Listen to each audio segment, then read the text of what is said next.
Shalom, kita bertemu kembali saudara-saudara. Ini adalah kali yang ketiga kita bersama-sama belajar tentang firman Tuhan secara online ini. Dan kita akan masih meneruskan apa yang sudah kita bahas kemarin, yaitu dari Matius pasal yang ke-10. Kali ini kita akan bahas bagian Alkitab yang cukup panjang dari pasal 10 ayat yang ke-8b sampai ayat yang ke-15. Nah, saudara-saudara, saya memberi judul hari ini adalah bagaimana Tuhan itu mengajar kita semua ketika kita memberitakan kerajaan Allah, ketika kita hidup sebagai orang-orang yang mengandalkan Tuhan. Mari kita berdoa terlebih dahulu. Tuhan, terima kasih kami boleh bersama-sama kembali bertemu untuk belajar firman Tuhan. Tuntunlah kami supaya kami boleh mengerti kebenarannya, dan tunjukkanlah kepada kami maksud-Mu supaya firman Tuhan itu jadi relevan, jadi sungguh berkata-kata dalam hati kami dan menuntun hidup kami sebagai murid-murid-Mu untuk melayani Engkau. Terima kasih Tuhan. Demi Yesus Juru Selamat kami yang hidup, kami berdoa dan mohon pimpinan Tuhan. Amin. Nah, saudara-saudara, saya ulang sedikit. Matius pasal 10 memberitahukan kepada kita bahwa Tuhan itu mengutus murid-muridnya. Minggu lalu kita belajar beberapa prinsip yang penting, yaitu yang pertama bahwa kalau kita menjadi murid Tuhan, kita mau melayani, itu bukanlah suatu yang sukarela, tetapi adalah suatu penentuan Tuhan, sesuatu yang mesti kita lakukan dengan sungguh-sungguh, sebuah disiplin yang akan membawa hidup kita memuliakan Dia. Yang kedua, di dalam pesan itu Tuhan memberitahukan kepada kita bagaimana dalam hidup kita ini, kita melayani Tuhan, kita mesti mempunyai pesan yang jelas. Yang kedua, kita mempunyai sasaran yang jelas. Dan yang ketiga, kita harus melakukan pelayanan itu dengan relevan, menyatakan kuasa Tuhan di dalam setiap pelayanan kita. Nah, hari ini kita akan meneruskan. Kali ini berbicara tentang bagaimana murid-murid itu akan pergi dan bertemu dengan orang-orang yang akan mereka layani. Bagaimana mereka mesti bersikap, bagaimana mereka mesti membawa diri mereka sebagai murid-murid Tuhan. Saya akan baca firman Tuhan dari Matius pasal yang ke-10 ayat yang ke-8b sampai ayat yang ke-15. Beginilah firman Tuhan. Kamu telah memperolehnya dengan cuma-cuma, karena itu berikanlah pula dengan cuma-cuma. Janganlah kamu membawa emas atau perak atau tembaga dalam ikat pinggangmu. Janganlah kamu membawa bekal dalam perjalanan. Janganlah kamu membawa baju 2 helai, kasut atau tongkat, sebab seorang pekerja patut mendapat upahnya. Apabila kamu masuk kota atau desa, carilah di situ seorang yang layak dan tinggallah padanya sampai kamu berangkat. Apabila kamu masuk rumah orang, berilah salam kepada mereka. Jika mereka layak menerimanya, salammu itu turun ke atasnya. Jika tidak, salammu itu kembali kepadamu. Dan apabila seorang tidak menerima kamu dan tidak mendengar perkataanmu, keluarlah dan tinggalkanlah rumah atau kota itu dan kebaskanlah debunya dari kakimu. Aku berkata kepadamu, sesungguhnya pada hari penghakiman, tanah Sodom dan tanah Gomora akan lebih ringan tanggungannya daripada kota itu. Berbahagia kita yang membaca firman Tuhan, menyimpan dalam hati kita, dan melakukannya di dalam hidup kita. Nah, saudara-saudara sekalian, pada bagian ini kita melihat beberapa prinsip yang penting di dalam hidup kita sebagai murid kalau kita mau melayani Tuhan. Yang pertama adalah prinsip engkau sudah memperolehnya dengan cuma-cuma, karena itu berikanlah juga dengan cuma-cuma. cuma. Engkau memperoleh dengan cuma-cuma, karena itu berikanlah juga dengan cuma-cuma. Nah, saudara-saudara sekalian, William Barclay berkata bahwa ini prinsip yang sangat dikenal pada zaman Tuhan Yesus di kalangan rabi-rabi orang Yahudi. Ya, di dalam aturan Musa, seorang nabi yang pergi tidak boleh sama sekali menerima upah. Mereka mesti mengajar dengan cuma-cuma. Ya, mereka harus mengajar dengan cuma-cuma. Katanya, seorang rabi, seorang guru Yahudi itu hanya boleh menerima upah jikalau dia mengajar anak kecil. Kenapa? Sebab sebetulnya mengajar anak kecil itu adalah tanggung jawab orang tuanya. Nah, ketika ada orang tua yang merasa tidak sanggup karena kesibukannya dan dia mengundang seorang rabi untuk mengajar, maka rabi itu baru boleh menerima uang, baru boleh menerima semacam upah, karena sesungguhnya itu bukan tanggung jawab dia. Tetapi ketika seorang rabi mengajarkan firman Tuhan di dalam ibadah, di tengah-tengah umat, maka dia sama sekali tidak boleh memperoleh upah. Ya, nah saudara-saudara, saya kira ini adalah prinsip yang sangat kita kenal juga, bahwa Tuhan juga membuat orang Lewi itu tidak mendapatkan tanah, gitu ya. Mereka adalah orang-orang yang diminta untuk mengurus rumah Tuhan, dan Harun dan anak-anaknya diminta untuk menjadi imam dan pengajar-pengajar. Nah, mereka didukung oleh saudara-saudaranya, ya. Nah, tetapi bagian ini memberitahukan kepada kita bahwa seorang yang mau melayani Tuhan, dia harus memberikan pelayanan itu dengan sukacita, dengan cuma-cuma, dengan ucapan syukur. Karena apa? Karena sesungguhnya dia sudah menerimanya dahulu dari Tuhan. Sebelum kita melayani, Tuhan sudah lebih dahulu melayani kita. Tiap kali saya ingat akan pembasuhan kaki itu, Tuhan Yesus pernah berkata pada Petrus, jikalau aku tidak membasuh kakimu, kamu tidak mendapat bagian di dalam aku. Dan saya jadi mengerti, saudara, orang yang bisa melayani Tuhan adalah orang yang pernah merasa dirinya dilayani Tuhan. Orang yang bisa memberi dengan sukacita adalah orang yang merasa Tuhan sudah memberikan begitu banyak dalam hidupnya, dan kemudian dia memberi dengan sukacita karena dia merasa, aku sudah menerima dengan cuma-cuma, aku mau berbagi dengan cuma-cuma. Orang yang pernah dikasih berlimpah-limpah karena dia orang berdosa, waktu dia bertobat dan dia mengasihi Tuhan, dia mengasihi sesamanya, saudara, dia akan mengasihi dengan luar biasa. Dia rela berkorban, dia memberi dengan limpahnya. Kenapa? Sebab dia merasakan Tuhan begitu baik. Saya mau menceritakan kebaikan itu, membagikan kebaikan itu pada sesama saya. Nah, ini prinsip yang indah, saudara-saudara. Karena itu betapa pentingnya Tuhan mengingatkan, jikalau kita melayani, engkau mesti mempunyai hati yang bersyukur, hati yang sudah merasakan bagaimana Tuhan mengasihimu, memberimu dengan cuma-cuma, memberikan anugerah yang besar itu. Barulah kita bisa melayani dengan penuh sukacita. Saudara, kiranya ini boleh menolong kita berpikir, bagaimana dengan saya sendiri? Apakah saya sungguh merasakan Tuhan mengasihi saya? Kalau Tuhan mengasihi saya, maka saya akan bisa mengasihi sama saya. Saya tidak akan cari keuntungan, saya tidak akan mencari sesuatu yang menyenangkan untuk diri saya melalui peran saya. Bahkan mungkin saya tidak akan kecewa, begitu ya, ketika saya menghadapi orang-orang yang menolak saya. Kenapa? Ya, sesungguhnya saya melakukan semuanya ini karena saya sudah menerima kebaikan Tuhan. Mari saudara, kita merenungkan keadaan kita sendiri, ya. Dan mari kita belajar. Saya mau melayani Tuhan dengan sukacita, sebab saya sudah menerima dengan percuma, dengan cuma-cuma anugerah yang besar itu di dalam Yesus Kristus Tuhan kita.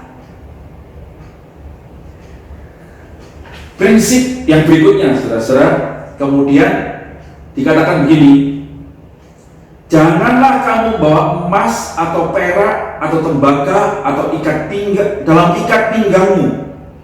Janganlah kamu bawa bekal dalam perjalanan. Janganlah kamu bawa baju 2 helai, kasut atau tongkat. Seorang pekerja patut mendapat upahnya. Nah, saudara-saudara sekalian, prinsip yang kedua ini berbicara tentang kalau kita mau melayani Tuhan, kita mesti melakukannya dengan iman bahwa Tuhan akan memeliharakan hidup kita. Tuhan memeliharakan hidup kita. Mungkin ada orang bertanya, wah Pak, saya kan tidak boleh minta upah, saya mesti memberikan dengan cuma-cuma.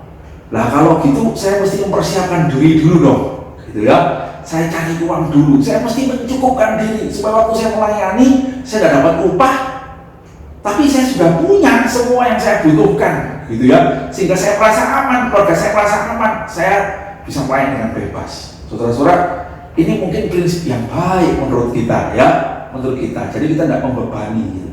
Tetapi saudara-saudara, apa yang Tuhan Yesus ajarkan ini adalah sebuah prinsip bahwa jikalau engkau mau melayani Tuhan, engkau mesti melayani dengan iman. Bahwa kalau engkau sungguh-sungguh melakukan pelayanan kepada Allah, Tuhanlah yang akan memelihara. Saudara, dikatakan kamu tidak boleh membawa emas atau perak tembaga dalam ikat pinggangmu. Nah, saudara-saudara, ikat pinggang orang Yahudi itu katanya, ya, kalau menurut buku yang saya baca ini adalah sebuah ikat pinggang yang lebar, gitu ya, dan ada kantongnya kayak dompet kita barangkali hari ini, ya. Dan biasanya orang menyimpan di dalam kantong itu, ya, dalam ikat pinggangmu itu. Nah, tetapi juga dikatakan janganlah kamu membawa bekal dalam perjalanan. Jangan bawa baju 2 helai, kasut atau tongkat. Nah, ini artinya saudara-saudara, betul-betul bukan cuma tidak boleh bawa uang atau harta, tetapi betul-betul tidak boleh mengandalkan pada apa yang saya cukupkan untuk diri saya sendiri. Ya, saudara-saudara, kalau dikatakan jangan bawa bekal dalam perjalanan, itu artinya tidak bawa makanan, ya, tidak bawa kantong, gitu ya, tidak bawa kantong. Nah, bekal ini dalam bahasa aslinya itu ada satu kata yang namanya perak, ya. Nah, bekal ini adalah sebuah bungkusan yang dibawa oleh seorang perantau biasanya isinya baju, makanan, roti atau sesuatu. Jadi kalau lihat gambar-gambar zaman dulu, orang perantau itu kan bawa satu tongkat, lalu ada satu bungkusan yang dipanggul, gitu kan. Nah, saudara, itu yang dimaksud. Di dalamnya biasanya orang meletakkan makanan-makanan atau harta bendanya. Tapi untuk seorang pengemis juga bawa hal yang sama, dan dia telah mengumpulkan uang-uang yang dia dapat waktu orang memberikan dia, dimasukkan dalam bungkusan itu juga. Nah, ini yang dikatakan Tuhan Yesus, jangan bawa bekal. Artinya kamu tidak boleh bawa persediaan. Nah, saudara-saudara, dengan kata lain Tuhan Yesus mau mengatakan pada murid-muridnya, kamu tidak usah bawa, minta sumbangan sana sini sebelum kamu pergi melayani, gitu ya. Tapi pergilah saja. Ya, bahkan baju tidak usah bawa 2 helai. Yang dimaksud baju ini katanya adalah semacam coat, semacam mantel, gitu ya. Dia pakai satu mantel dan membawa cadangan mantel yang lain. Nah, itu kata Tuhan, tidak perlu, gitu ya. Cukup mantelmu ini. Nah, saudara-saudara, orang-orang yang melayani Tuhan pada masa-masa awal kekristenan itu, orang-orang yang mau menjadi seorang pelayan Tuhan itu bahkan mendedikasikan dirinya kepada Tuhan dengan iman itu dengan cuma membawa baju 2 pasang saja. Yang satu dipakai, yang satu dicuci. Nanti yang cuci kering dipakai, yang ini dicuci. Mereka cuma bawa baju secukupnya, ya, tidak bawa cadangan apa-apa, ya. Jangan bawa kasut, jangan bawa persediaan sandal atau sepatu, dan jangan bawa tongkat. Ya, tongkat itu adalah alat untuk mempertahankan diri juga. Jadi betul-betul ini adalah sebuah gambaran kalau kamu melayani Tuhan, kamu pasti mempercayakan diri kepada Tuhan. Itu dia, saudara. Kadang-kadang kalau kita punya anak atau punya keluarga mau jadi hamba Tuhan, kita tuh mempersiapkan segala hal. supaya dia jadi hamba Tuhan yang baik. Saudara-saudara, kadang-kadang justru kita harus membuat anak kita itu belajar untuk percaya kepada Tuhan. Melayani Tuhan itu percaya kepada Tuhan yang memelihara. Bukan tidak membawa bekalnya yang penting, tetapi yang penting adalah mempercayakan hidup dan masa depan itu kepada Tuhan. Itu yang penting. Ya, kesungguhan untuk berani menyerahkan seluruh masa depan saya kepada Engkau, Juru Selamat dan Gembala hidupku. Engkau yang akan memelihara aku. Nah, saudara-saudara sekalian, ini juga sebuah prinsip yang sangat dikenal di kalangan orang Yahudi menurut William Barclay ya. Jadi bukan cuma Tuhan Yesus yang mengajarkan, tapi Tuhan sesungguhnya mengingatkan murid-murid. Bukankah berlaku juga pada ke bangsa kita, pada orang-orang Yahudi? Jikalau engkau melayani Tuhan, engkau harus sungguh-sungguh mempercayakan hidupmu kepada Tuhan. Ya. Lalu bagaimana mereka akan hidup? Dikatakan di bagian berikutnya adalah sebab seorang pekerja patut mendapat upahnya. Artinya orang yang bekerja, dia akan dicukupi dari apa yang dibayarkan untuk pekerjaannya. Demikian juga kalau engkau melayani Tuhan, maka Tuhanmu itu yang engkau layani itu akan mencukupkan engkau. Nah, saudara-saudara, ini ada dua sisi yang menarik dari kecukupan dalam pelayanan. Bagi seorang yang mau melayani Tuhan, mungkin seorang hamba Tuhan seperti saya ini, maka kami harus melakukannya dengan keyakinan Tuhan akan mencukupkan. Kami tidak boleh ragu, kami harus menyerahkan diri jadi hamba Tuhan. Tidak usah hitung-hitungan berapa yang kami dapat. Percaya dan melakukan pelayanan dengan sepenuh hati, maka Tuhan akan mencukupi keyakinan kita. Tapi sisi yang lain, orang-orang yang dilayani, untuk orang yang dilayani, Tuhan mengingatkan mereka, engkau harus perhatikan orang yang melayani-mu, engkau harus perhatikan hamba-hambaku. Ya, Tuhan mengingatkan Israel untuk menjaga orang-orang Lewi.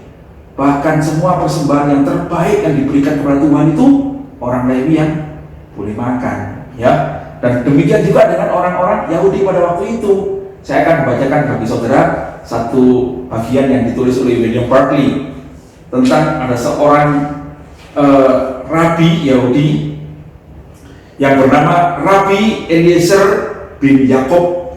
Nah, dia mengatakan begini: seseorang yang menerima seorang rabi di rumahnya, seorang guru di rumahnya, atau sebagai tamunya, serta mengajaknya menikmati segala berkat yang dimilikinya, oleh kitab suci disebut sebagai orang yang memberikan persembahan korban secara terus-menerus. Ya, dia dianggap sebagai orang yang mempersembahkan korban secara terus-menerus. Artinya dia berkenan kepada Allah. Ada satu lagi rabi yang namanya Rabi Yochanan yang menegaskan bahwa setiap masyarakat Yahudi mempunyai tugas untuk menopang hidup seorang rabi. Lebih-lebih karena rabi itu sendiri telah mengesampingkan urusannya sendiri dan memusatkan tenaga dan perhatiannya pada urusan Allah. Nah, saudara-saudara sekalian, begitulah kalau kita mau melayani Tuhan. Nah, saya berdoa saudara-saudara, demikianlah kita sekalian di dalam gereja kita ketika kita melayani Tuhan. Hamba-hamba Tuhan biar melayani dengan segala ucapan syukur dan menyerahkan dirinya kepada pemeliharaan Tuhan yang sempurna. Dan biarlah kita sebagai umat Tuhan juga mengingat akan firman Tuhan, supaya kita pun mencukupkan apa yang dibutuhkan orang-orang yang melayani, sehingga firman Tuhan boleh diberitakan, Injil Tuhan boleh dinyatakan, dan kita semua boleh bersama-sama bertumbuh menjadi murid-murid Kristus yang menyenangkan Tuhan, yang pada gilirannya saudara-saudara, pemuridan itu adalah membuat kita kemudian melakukan apa yang Tuhan inginkan, yaitu melaksanakan amanat agung. Semua kita akan memberitakan firman Tuhan, memuliakan nama Tuhan, dan pada gilirannya kita yang memberitakan Injil akan dipelihara oleh orang-orang yang berikutnya yang mendengarkan Injil, sehingga mereka pun belajar menjadi murid-murid Tuhan. Saudara-saudara, ini prinsip yang berikutnya itu. Kiranya kita dituntun untuk bisa melayani, saling mengasihi dengan kebenaran firman Tuhan. Nah, saudara, berikutnya adalah kemudian kita akan membaca dari ayat 11. Apabila kamu masuk kota atau desa, carilah di situ seorang yang layak dan tinggallah padanya sampai kamu berangkat. Nah, saudara-saudara, ini ada sebuah prinsip yang berikutnya, yaitu seorang murid kalau kita melayani, bagaimana kita mesti bersikap? Yang pertama, carilah tempat yang layak. Yang layak dalam arti apa? Carilah tempat yang tidak menjadi batu sandungan. Itu maksudnya, ya. Ada seorang hamba Tuhan yang berkata, suatu kali saya pergi melayani di sebuah kota dan saya ditempatkan di sebuah hotel. Tetapi kemudian saya baru tahu bahwa hotel itu ternyata banyak jadi tempat orang berbuat mesum, gitu ya. Sehingga kemudian dia memutuskan, saya nggak bisa tinggal di sini, dan kemudian dia pindah pada malam berikutnya ke tempat yang lain. Nah, saudara-saudara, begitu juga dengan orang-orang yang melayani. Perhatikan di mana kita berkumpul, karena itu lingkungan itu, orang-orang yang jadi sahabatmu itu, di mana kamu tinggal, itu akan juga ikut membentuk reputasimu. Nah, karena itu baiklah kita memperhatikan. Sebagai seorang yang belajar melayani, menjadi murid Tuhan, kita harus memperhatikan dengan siapa kita berkumpul. Supaya ketika kita memberitakan Injil, ketika kita menceritakan tentang etika, tentang moral yang baik, jangan kita sendiri jadi batu sandungan ketika orang berkata, loh, lah dia sendiri kumpulnya sama orang-orang seperti itu kok. Nah, begitu saudara-saudara ya. Karena itu kita mesti perhatikan di mana kita berada. Seorang yang mau melayani Tuhan dengan baik, dia harus bersama-sama dengan orang-orang yang bersih, orang-orang yang akan menopang pemberitaan Injil yang dilakukannya, hidup yang disaksikannya. Tentu bukan maksudnya kita benci orang-orang berdosa, saudara-saudara. Kita harus mengasihi orang berdosa, mengasihi mereka. Tapi dalam konteks kita ini sedang menjadi utusan Allah, biarlah kita memperhatikan di mana kita tinggal. Nah, tetapi firman Tuhan juga mengatakan, kalau engkau sudah bertemu dengan tempat yang layak, tempat yang baik, seorang yang rohani, tempat engkau tinggal, orang itu mungkin berkata, Pak Tikio, mari tinggal di rumah saya senang menerima engkau. Wah, kita tahu ini seorang majelis yang baik, tapi ketika saya datang ke rumahnya sederhana, saudara, Tuhan mengajarkan supaya kita tetap tinggal bersama orang itu. Jangan nanti besoknya, ada kenalan hamba Tuhan yang lain atau majelis yang lain yang berkata, wah, Pak Tik ada di sini toh. Wah, ayo tinggal di rumah saya. Di rumah saya enak. Gitu ya, ada kolam renang, Pak Tik bisa berenang setiap hari, olahraga, gitu ya. Wah, saya tahu rumahnya besar, 4 lantai, misalnya gitu ya. Wah, orang kaya, makannya jauh lebih enak. Padahal barangkali di tempat yang saya tinggal sekarang, saya cuma makan tahu tempe sama telur aja, gitu ya. Dan barangkali kamarnya nggak terlalu bersih dan sebagainya ya. Nah, saudara-saudara sekalian, firman Tuhan mengatakan, jikalau engkau bertemu dengan orang yang layak engkau tinggali, tinggallah di situ sampai engkau berangkat. Kenapa? Sebab jangan juga engkau pindah karena tempat yang lebih enak itu menjadi batu sandungan bagi orang lain ketika melihat, oh, si Pak Tikio itu senangnya tinggal di rumah orang kaya. Tidak boleh, saudara-saudara. Jadi prinsip ini mengatakan apa? Prinsip ini mengatakan kita harus tinggal di tempat yang seharusnya, dan di dalam tinggal itu kita mesti menyaksikan sikap yang baik yang menunjukkan kita ini hamba Tuhan, yang sederhana, yang memuliakan Tuhan, yang bukan mencari kesenangan kepentingan diri sendiri. Tak mudah, saudara-saudara, tetapi saya harap ini menjadi peringatan buat kita. Ya, saya tidak ingin menghakimi siapa-siapa, tetapi firman Tuhan yang kita baca hari ini mengajar kita kebenaran ini.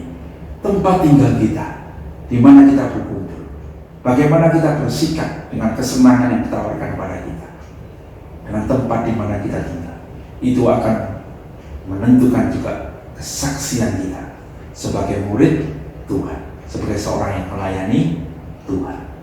Mari kita memperhatikan hal itu.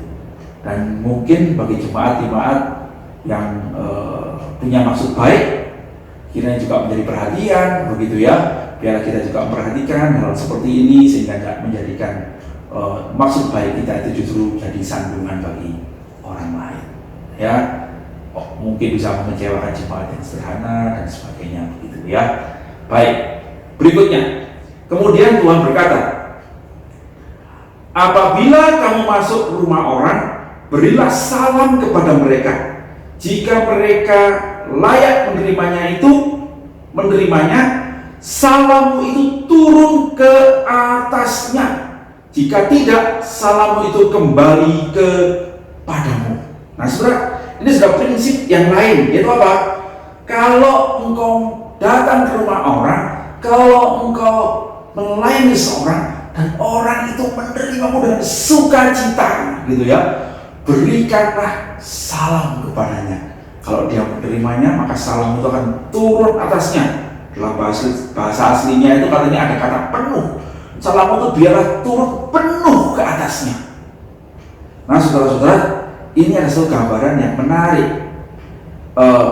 John MacArthur berkata, ada sebuah prinsip di dalam pemuridan, yaitu apa? Jika engkau melayani orang, engkau sedang memuridkan orang, engkau mesti berkonsentrasi, engkau mesti menyelesaikan pekerjaan pada orang yang reseptif.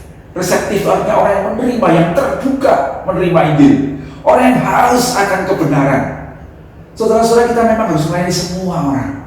Tetapi prinsip pemuridan memberitahukan kepada kita bahwa kalau engkau melayani, engkau mesti lebih dahulu memperhatikan siapa orang-orang yang sangat terbuka pada Injil, yang tertarik pada kebenaran firman Tuhan, yang hatinya terbakar untuk mencintai Tuhan. Nah, pada orang-orang ini kita mesti memberikan perhatian khusus, begitu. Nah, saudara-saudara, ini benar ya. Saya sendiri merasakan kebenaran itu. Di dalam perjalanan pelayanan, ketika saya melayani, saya membangun kelompok kecil, saya menyadari ada beberapa orang itu yang lamban atau ya mereka ikut dengan terpaksa, tapi ada orang-orang yang dengan semangat mengikuti. Saudara-saudara, kadang-kadang kita harus memperhatikan ini. Tuhan Yesus punya murid begitu banyak, tapi dia memilih 12 murid, dan dari 12 murid dia memilih 3 murid. Kenapa? Menurut saya salah satunya Tuhan memperhatikan kepada siapa dia harus memprioritaskan seluruh waktu dan pelayanannya. Saudara-saudara sekalian, biarlah kita juga memperhatikan itu, ya. Biarlah kita juga memperhatikan bagaimana kita melayani. Soalnya barangkali kalau kita selalu berjuang untuk banyak orang, semua orang, kita bisa kelelahan dan kita nggak punya teman. Nah, ini pentingnya, saudara-saudara ya. Kalau kita datang pada seseorang dan orang itu menerima salam kita, terbuka pada kita, nah kita mengerti bahwa orang ini siap dimuridkan, orang ini siap dibantu, orang ini siap untuk menjadi rekan kerja saya. Yang lain bagaimana? Tetap diperhatikan, tapi berikanlah perhatian khusus pada mereka dan bahkan ajaklah mereka untuk melayani bersama-sama, supaya mereka lebih mengerti kebenaranmu, lebih mengerti pikiranmu, lebih mengerti prinsip-prinsipmu, nilai-nilai hidupmu, dan kemudian mereka menjadi orang-orang yang menopang saudara, menopang saya dalam melayani. Nah, orang-orang ini akan menjadi tenaga yang baru, sehingga waktu kita menjangkau orang lebih luas, kita nggak lagi sendirian, tetapi ada orang-orang yang sudah bersama kita menjadi murid kita. Dan kemudian pada gilirannya mereka pun kita minta perhatikan orang lain, kita kau melayani. Ada orang-orang yang terbuka, jangkaulah mereka dulu, ajak jadi tim inti. Tak begitu, saudara. Sehingga sungguh ada kebenaran di dalam ajaran ini. Jikalau engkau masuk rumah orang, orang itu terbuka kepadamu, biarlah salammu itu turun penuh ke atas mereka. Artinya, muridkanlah mereka, ajarkanlah mereka, puaskanlah hati mereka, tuntunlah mereka sampai mereka menerima shalom, menerima damai Allah itu penuh dalam hidup mereka, dan mereka menjadi orang yang kemudian diberkati dan siap melayani. Karena dikatakan begitu, sebaliknya dikatakan tetapi jika tidak, artinya jika orang itu menolak salammu, salammu itu akan kembali kepadamu.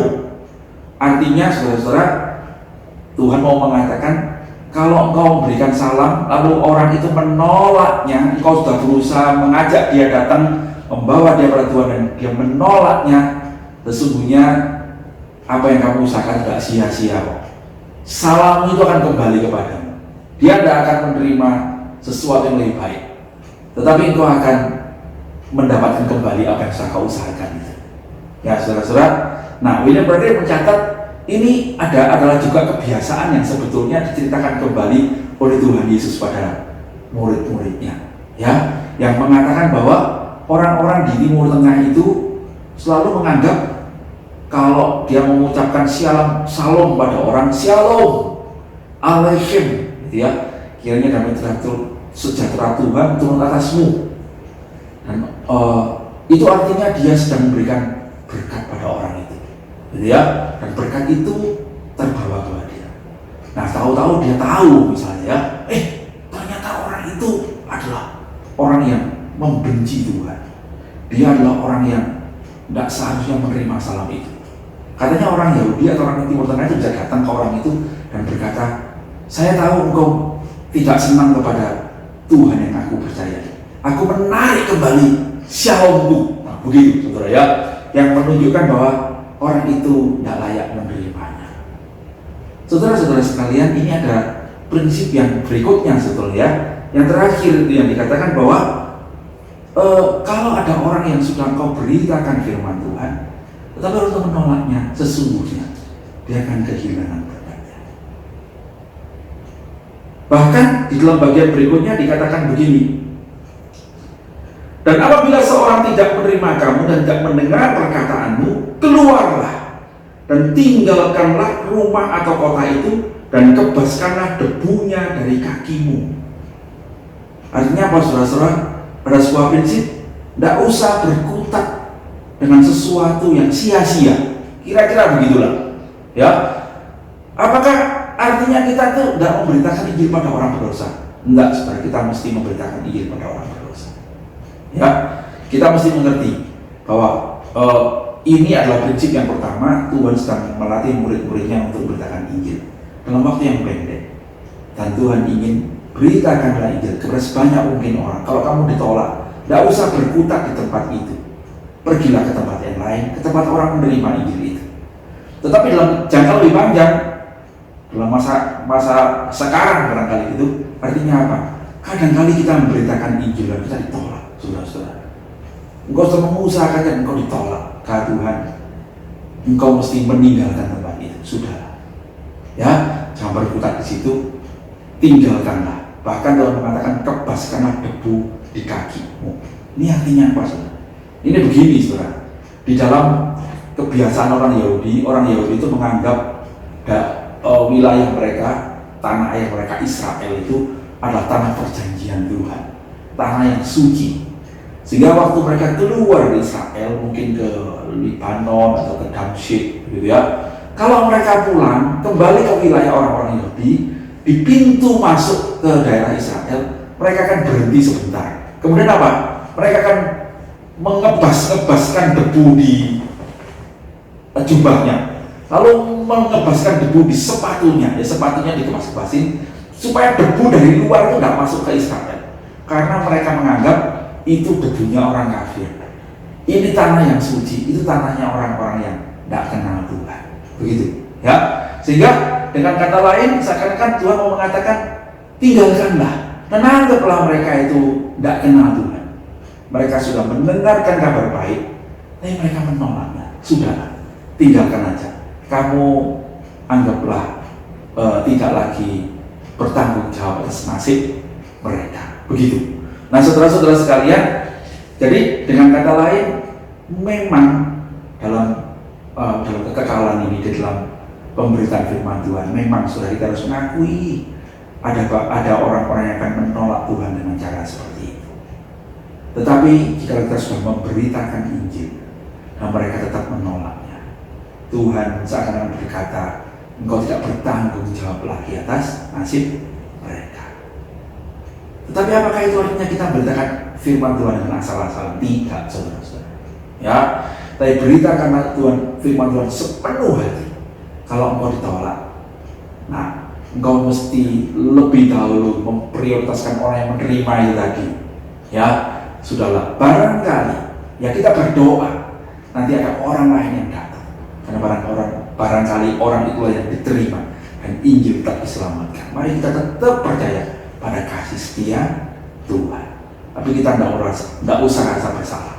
Perhatikan bahwa prinsip ini berkaitan dengan prinsip sebelumnya, yaitu bahwa kita harus memprioritaskan pelayanan pada orang-orang yang terbuka untuk Injil. Nah, akhirnya saudara-saudara, Tuhan Yesus berkata begini, Aku berkata kepadamu, sesungguhnya itu kata amin, ya, amin. Jadi kalau Tuhan berkata, aku berkata kepadamu sesungguhnya, itu artinya Tuhan berkata dengan sungguh-sungguh. Beginilah yang akan terjadi, kira-kira begitu ya. Pada hari penghakiman, tanah Sodom dan Gomora akan lebih ringan tanggungannya daripada kota itu. Saudara-saudara, dengan sederhana mau dikatakan begini, Sodom dan Gomora adalah gambaran kota yang jahat. Mereka menolak utusan Tuhan karena mereka kota yang jahat, mereka akan dihukum. Pada utusan Tuhan datang 2 malaikat, mereka justru memusuhi utusan Tuhan itu, bahkan akan berbuat sesuatu yang tidak senonoh pada mereka. Dan kemudian Tuhan menurunkan api dan belerang menghancurkan Sodom dan Gomora. Tetapi Tuhan Yesus berikan indikasi kepada kita hari ini. Kalau orang menolak Injil, itu bukan sekedar menolak utusan Allah, tetapi menolak Tuhan sendiri. Menolak Tuhan yang mengasihi mereka, yang datang dari surga untuk mengasihi mereka. Tuhan berkata, mereka akan menerima akibat jauh lebih hebat dari Sodom dan Gomora. Sodom dan Gomora dihancurkan di bumi dengan api dari langit. Mereka akan binasa dalam api yang kekal. Saudara-saudara, begitu pentingnya untuk menerima Tuhan sebagai Tuhan dan Juru Selamat. Begitu pentingnya utusan-utusan Injil, murid-murid yang memberitakan kabar selamat itu. Saudara-saudara, kalau kita tahu betapa seriusnya konsekuensi itu, saya ingin mengajak saudara untuk perhatikan juga sekarang keadaan kita. Sudahkah kita ini menerima firman Tuhan dengan baik? Menerima hamba-hamba Tuhan yang beritakan firman Tuhan dengan baik? Menerima kebenaran itu, meyakininya, dan dengan terbuka membawa hidup kita menjadi murid Tuhan. Itulah yang menyelamatkan. Saudara-saudara, mari kita berdoa untuk keluarga kita, orang sekitar kita yang belum menerima Injil. Mari kita berdoa, mohon Tuhan menolong mereka. Dan mari kita mengajak mereka juga untuk menerima Tuhan.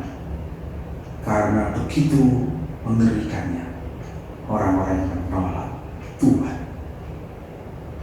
Kiranya Tuhan menuntun kita di jalan yang benar. Kiranya Tuhan menuntun kita di jalan pemuritan yang membawa hidup kita pada keselamatan, hidup yang mulia di sorga bersama Tuhan, Juru Selamat kita. Terpujilah nama Tuhan, kiranya Tuhan menuntun kita ke jalan yang benar. Mari kita berdoa. Bapa, terima kasih hari ini kami boleh membaca firman-Mu. Tolonglah kami supaya kami tahu bagaimana hidup menjadi murid-Mu, hidup dalam tuntunan-Mu, dan hidup membawa orang lain menjadi murid Tuhan dalam pelayanan kami. Berkatilah kami dengan kuasa-Mu, berkatilah kami dengan iman yang daripada-Mu, berkatilah kami supaya hidup kami boleh memuliakan Tuhan dan hidup kami boleh membawa keselamatan bagi orang-orang di sekitar kami. Terpujilah nama Tuhan, demi Yesus Juru Selamat kami yang hidup. Kami berdoa dan mengucap syukur. Amin. Baik saudara-saudara, terima kasih untuk perhatiannya. Kita akan bertemu kembali pada PA yang akan datang. Tuhan Yesus memberkati.